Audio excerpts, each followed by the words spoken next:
10 ఒకట్ల 10 10 రెళ్ళ 20 10 మూళ్ళ 30 10 నాళ్ళ 40 యాదమ్మా ఏమిటా చప్పుడు? పాప చదువుకుంటోంది. చేయి జారిపోయిందమ్మా. సర్లే నువ్వు చెప్పమ్మా. 10 ఐదుల 50 10 ఆరుల 60 10 ఏళ్ళ 70 10 ఎనిమిదిల 80 10 తొమ్మిదిల 90 10 పదుల. చిచి ఎన్నిసార్లు చెప్పాలి? పాప చదువుకుంటోంది, బుద్ధి లేదు. నాలాగా కాకుండా నా కూతురు బాగా బతకాలని నాకు ఉంది. కానీ ఏం చేసేది, నా చేతుల్లో ఏముంది? అంతా మా తలరాత.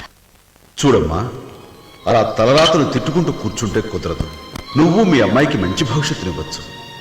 దానికి మార్గం ఆమెను చదివించడం ఒక్కటే. బడికి పంపించమ్మా, పని కాదు.